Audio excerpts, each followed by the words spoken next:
عندما توفي رسول الله صلى الله عليه وسلم اجتمع المسلمون وانتخبوا خليفة له ليقودهم وليكون مرجعهم الأول في دولتهم الجديدة النامية. هذا الخليفة الأول لرسول الله صلى الله عليه وسلم كان أبا بكر الصديق رضي الله عنه. ولد أبو بكر الصديق واسمه عبد الله بن أبي قحافة بمكة المكرمة بعد ميلاد الرسول عليه السلام ب2 وأشهر، وعمل في التجارة كمعظم أهل مكة، فبلغ نجاحا طيبا لما عرف عنه من صدق واستقامة ونبل. وكان صديقا لرسول الله صلى الله عليه وسلم قبل الدعوة، فلما جاء الإسلام كان أول المصدقين به والمناصرين له، فنال بذلك لقب الصديق.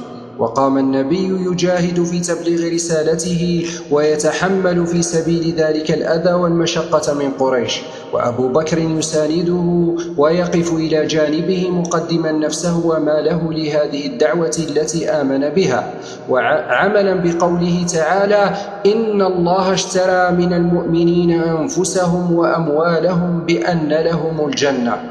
وقرر النبي عليه السلام الهجرة إلى المدينة المنورة، فاختار أبا بكر رفيقا له، فكان نعم الرفيق وخير الصديق.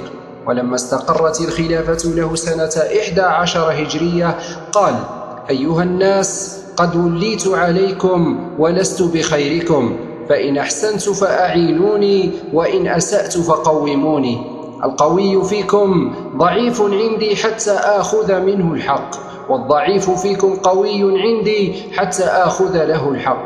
وبذلك اختط للدولة الإسلامية أبرز خطة لتجرد الحاكم وشمول العدل في الرعية، ثم أنفذ جيش أسامة بن زيد إلى بلاد الروم، كما حارب المرتدين من العرب الذين تمنعوا عن دفع الزكاة، وظل يقوم على أمر المسلمين بالرأفة والحزم حتى توفاه الله بالمدينة المنورة سنة 13 هجرية، فدفن إلى جنب رسول الله صلى الله عليه وسلم كما أوصى.